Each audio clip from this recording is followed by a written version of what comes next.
last thing they would expect is to find a suitcase with a human body in it.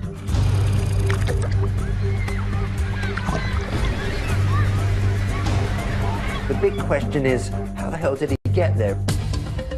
They were crazy in love at first, but it quickly became tumultuous. There were infidelities. They'd go back and forth. They'd fight. I think they liked the drama of it. And the next thing coming out of his mouth is, when I get home, I'm going to kill you. I'm going to smash your face in. He said he was leaving and he wasn't coming back. Were you ever angry enough to want to see him dead? There were times I wanted him gone, but gone doesn't mean dead. And Mel just said, well, I'm a single mom now, and now I've just got to get on with my life. I said, well, no, the next thing is we've got to figure out who did this to him. And after I got off the phone, I said, she did it. They couldn't find any forensic evidence whatsoever to establish that this was a crime scene. Do you still insist that you're innocent? Absolutely. I still feel like, how could somebody think that I did that? I think she did not actually commit the crime. It turns out it isn't the end of this story.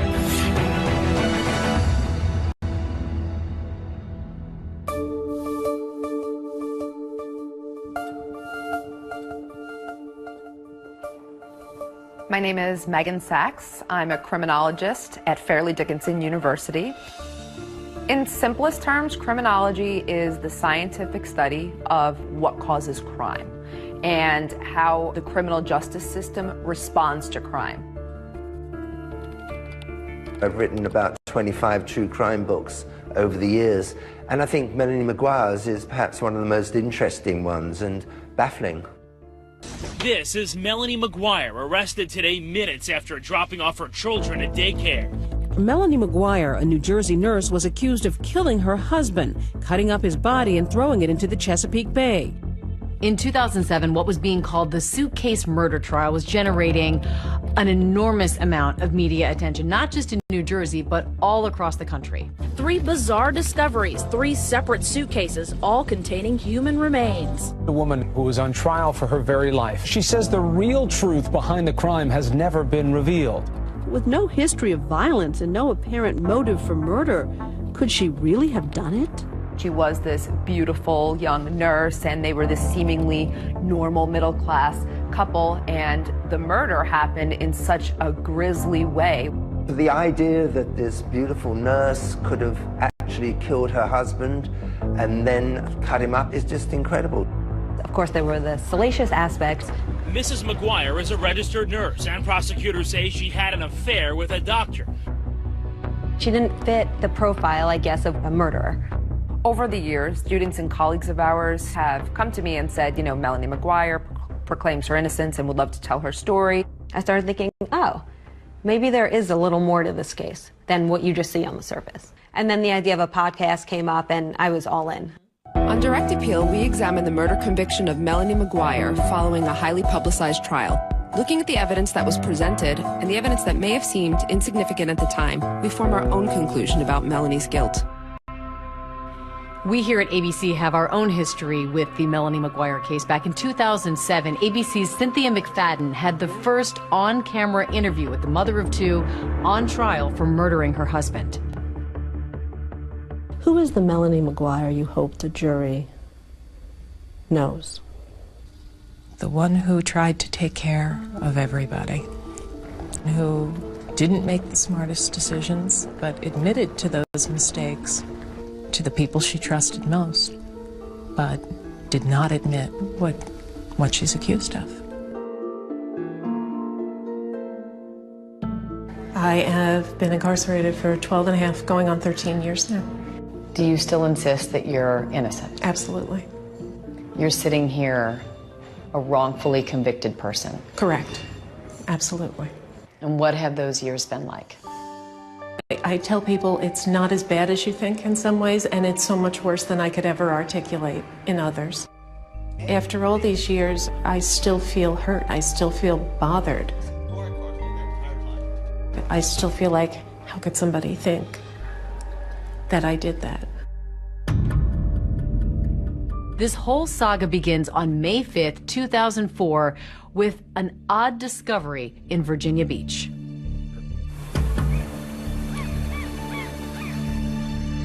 Early morning, a couple of fishermen and their kids are out on a boat by the Chesapeake Bay. Me and my friend Don Connors was going to go out fishing, and we both had days off, and D, or Don, we called him D, he said keep his kids out of school, we were going to take them fishing. So everybody was excited. We went right out through this bridge here, and if you keep on going, you'll run right into the Chesapeake Bay Bridge Tunnel. The Chesapeake Bay Bridge Tunnel is about 17.5 miles long. It really is quite astonishing. It connects the eastern shore of Virginia to Virginia Beach. Has 2 tunnels for 2 shipping channels, and once you get on the other side, you go north, you're up into Maryland, Delaware, New Jersey. So we went out there and anchored off of Fisherman's Island, and we were just doing some fishing. And suddenly, one notices that a suitcase has floated by. We wheeled the boat around, pulled up alongside it. I immediately thought it probably blew off of a car, you know, off the luggage rack or something. D and his son had reached over and were trying to pull it up in. It had some weight to it, so I stopped the boat, reached in and helped him pull that thing up in there. And laid it in the floor of the boat. They found a dark green Kenneth Cole suitcase in pretty good condition that was apparently part of a luggage set of 3. They put it on board, and the little boy with them is very, very excited. He thinks it's buried treasure, so he wants to open it. The contents were covered with a thick trash bag, like a hefty bag or something. And I said, uh-oh. I was a little bit nervous then when I saw the black bags in there. So it's a turn to say something to D, and while I was talking to D, the young boy reached down and ripped open the plastic trash bags. There was no doubt of what it was. It was a set of human legs. There's a pair of male legs from the knee down, look very fresh, and they recoil in horror. I looked down there and said, oh my gracious. So I closed the bag back up, and I dialed 911. I was out on patrol in the Chesapeake Bay when I received a radio call. I made arrangements with him to meet me, and he transferred a suitcase over to my boat. I handed him the luggage, and he seemed surprised. He goes, what do you want me to do with that? And I said, open it up. I was pretty shocked. I'd never seen a suitcase with body parts in it before. There really wasn't any smell. They actually looked kind of fresh. The first suitcase being found was big news. It's not, a common find by any means, especially in this area. This is an alarming story. Everybody wanted to know who the man in the suitcase was. We kind of figured there had to be other suitcases with other parts in it. After the initial shock of them finding the suitcase, everyone was just waiting for what was going to wash up next.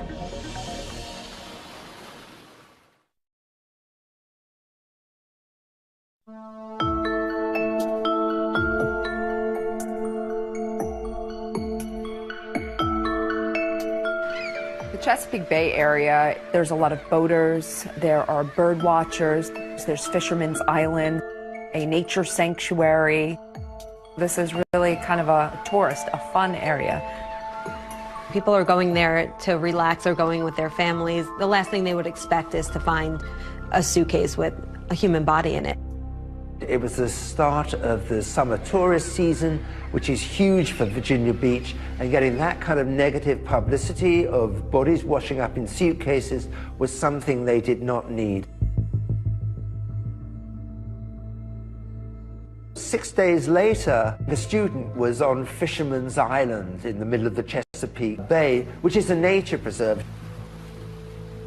And she saw a dark green Kenneth Cole suitcase. She was curious what could be contained inside, and she actually pulled a little bit of the black trash bag out of the suitcase, There was such a strong odor of decomposition that she immediately stopped and notified the refuge workers. The police, they'd been expecting this because after the first Kenneth Cole bag with the legs, they suspected there was going to be more. It was transported to the medical examiner's office in Norfolk, and that's where we actually viewed what the contents inside. Inside this suitcase would be the torso and the head of a male. The torso is still attached with the arms and the head. The head was wrapped in what looked like a medical blanket. The face was somewhat identifiable, but it had been submerged for a while, so extremely bloated. The medical examiner is able to determine that the victim's been shot multiple times. There are a couple of gunshot wounds in the torso area and one through the head. There were 2 bullets that were recovered from the body, wad cutter bullets. And wad cutter bullets are not typically used by the average person, but they are used for target practice. And it became a very big local story. A student discovered a suitcase near Fisherman Island. Inside, a human head. It's getting a lot of coverage. It's the second suitcase in a week found near the Chesapeake Bay Bridge Tunnel, and the second one containing body parts. And everybody was waiting for the rest of the body to turn up. Well, the third suitcase was found on May 16, 2004 in the water by a fisherman. He saw the suitcase floating in the water. This third suitcase that had been in the water the longest did have some growth on it from floating in the water for so long. This suitcase contained the pelvis, so from the waist down to above the knees. Authorities realize they have to figure out who it is. Anytime you find an unknown body, the first thing you're going to do is look into missing person cases to see if the profile matches anyone who's currently missing. Because of the naval bases in the area, they're checking military records. They're checking everything they can possibly think of to figure out who this person is. One of the policemen working on it came up with the idea of getting a sketch artist in. I immediately took photographs to our sketch artist, and she was able to do a sketch for us, and we eventually released it to the media. We're hoping maybe this will give us an edge and maybe identify him sooner. Right now, he's just John Doe. May the 21st, Sue sees the picture on TV of a sketch that they had done to find out who this person was. Sue had been getting out of the shower one morning. The television was on, and as she was getting out, toweling off, she looks at the TV. This is a sketch of the body that washed ashore near the Chesapeake Bay Bridge Tunnel this month. He belongs to somebody. I mean, he's got loved ones. She thinks, oh my God, that looks like Bill. Sue was pretty sure that it was Bill McGuire. This is John and Sue Rice, Bill McGuire's good friends. Bill and John had been friends since their early Navy days. Bill was friends with Sue as well. Melanie knew Sue. The couples had vacationed together. Sue immediately calls her husband to take a look, and he's not so sure it's Bill. But Sue's convinced it is, in fact, and says, please call Crime Stoppers. He was very good friends with Mr. McGuire. He told me that Mr. McGuire lived in Woodbridge, New Jersey. He was married to Melanie McGuire, and they had 2 small children. He wanted to know more about the dynamics of Bill, why I thought it could be Bill. And the only way that I thought it could be Bill is that, yeah, he's missing too. John Rice had spoke to Cindy Lagash, who is William McGuire's sister. I got a call from Cindy. She said, John, is Billy there? And I said, no, he's not. What's going on?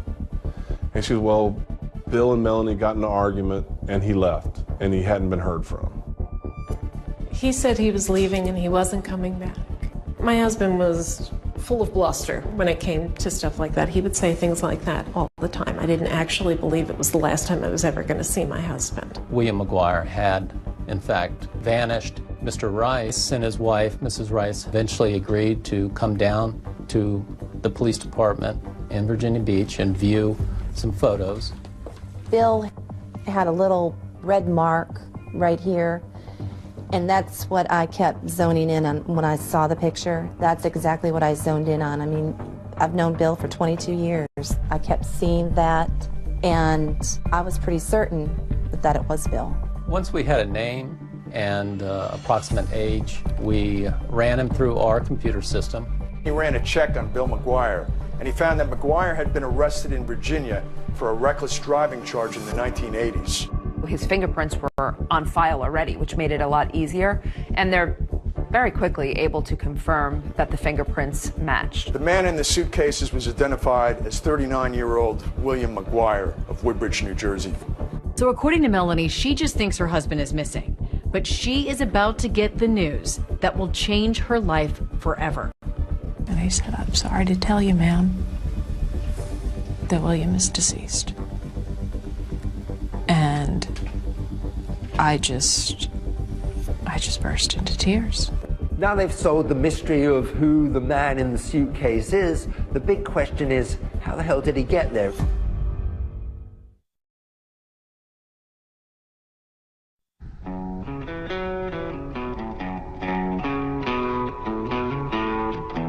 The Melanie McGuire story is centered around New Jersey.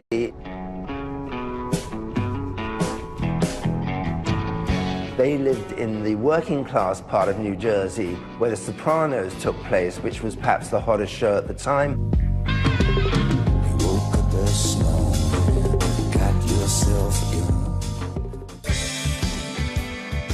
Melanie is a Jersey girl, born and raised there. Her parents are Linda and Michael Caporero. She's a great, great daughter, mother, friend, full of life, fun-loving, a good girl, never in trouble, never in trouble. Always trying to help people. She's working in the restaurants in Jersey. She's a waitress, and she met Bill McGuire. He was also a server.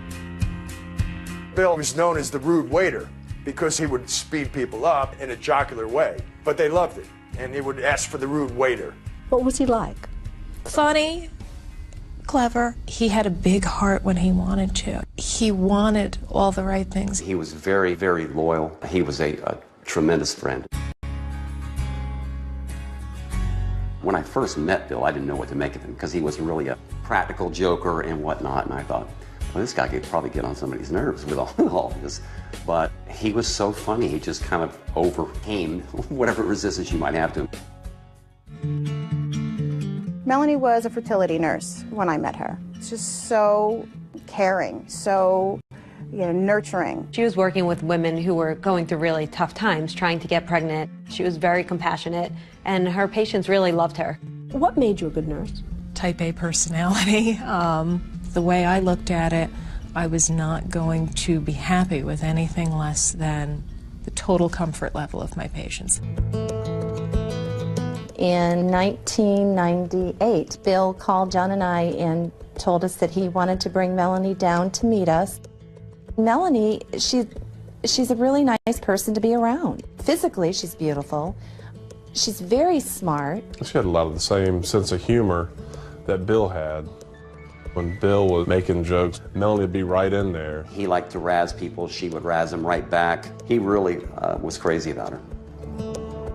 What was your relationship with Bill like in the beginning? In the beginning, it was the challenge, it was the chase. It was, we had a bit of a tempestuous relationship even before we got married. We would break up, get back together. Bill and Melanie dated for quite a while. They were crazy in love at first, but it quickly became tumultuous. There were infidelities. They'd go back and forth. They'd fight. I think they liked the drama of it. I think she thought she could make a difference in his life. I think she thought that she could maybe change him, make him happy. She truly did love him. You guys want some more champagne? Yeah. All right, let me go get a bottle. Because there's nothing in there, is there? They got married in 1999. It was probably one of the most extravagant weddings we've ever been to. Mr. and Mrs. William McGuire. Melanie on her wedding day looked absolutely gorgeous, angelic, just perfect. Both Bill and Melanie seemed like they couldn't have been happier. She was a little naughty. He was marrying a girl that he absolutely loved in a way that maybe he hadn't loved anybody before. Bill, could you put your hand up? This is the last time Bill's going to have the upper hand. Bill McGuire got a $65,000 a year job with the New Jersey Institute of Technology. Bill and Melanie settle into a rented townhouse in Woodbridge, New Jersey. Woodbridge is a sprawling, densely populated township on the suburban end of New Jersey's industrial flatlands. If you're going down I-95, you're taking exit 11 to get off to Woodbridge. We were both happy, new parents, and then things changed drastically. He had a dual personality. He could be very likable, and then on the other hand, he'd be very calculating, manipulate you. He had always had issues with gambling, and he would go through periods where he would go down to Atlantic City a lot. There were times that he would just take off to AC and gamble, and you wouldn't hear from him, wouldn't know what was going on. He found he could make some money gambling. There were good times with that, and there were bad times, and there were a couple of times I put my foot down, and I said, that's it, no more. So then he would get involved in the stock market. He wanted what he wanted, and he couldn't get it fast enough, and with that came frustration, and eventually that frustration became directed at me. There was one particular argument over the phone where he had gotten stopped for a traffic ticket. He had an absolutely atrocious driving record. So I started to argue back, and the next thing coming out of his mouth is, when I get home, I'm going to kill you, I'm going to smash your face in. It's very difficult for me to think back on it because I actually drove off in the middle of the night, and I had left and I should have stayed gone. Why did you stay? I wasn't strong enough to leave. Did you love him? I did, and even though, now at this point, bear in mind, I'm having an affair.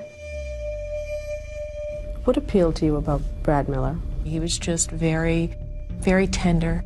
I really tried to fight it, but I couldn't fight it. Life for the McGuires is getting a little more complicated, and then one night, it all erupts. Bill was probably the most streetwise person I've ever known, and I can tell you he never saw it coming.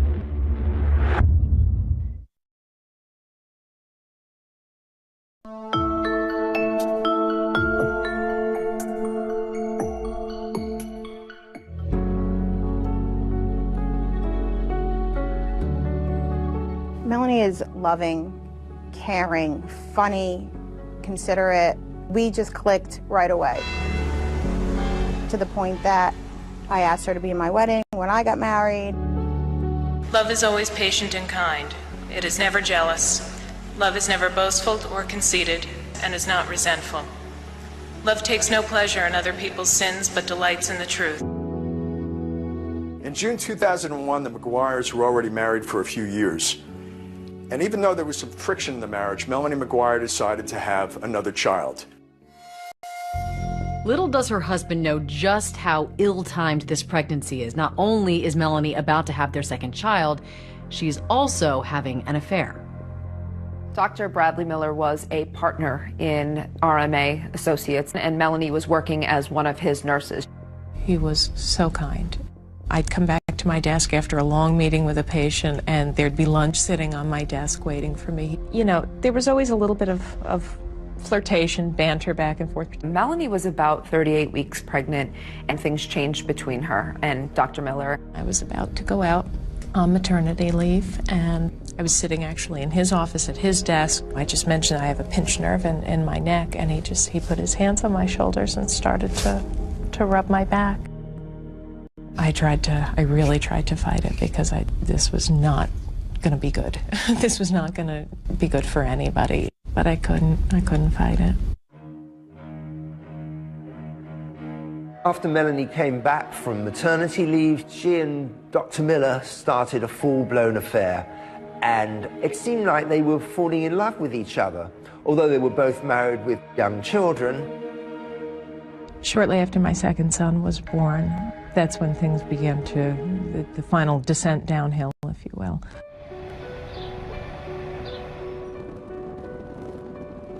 Melanie and Bill moved to the Woodbridge apartment. This is a townhome. They don't own it, they're renting it. He was constantly looking at homes. He wanted to end up buying a house before he turned 40. He did want to move down here to Virginia Beach. We took pictures of houses in our neighborhood, but Melanie just would not hear of it.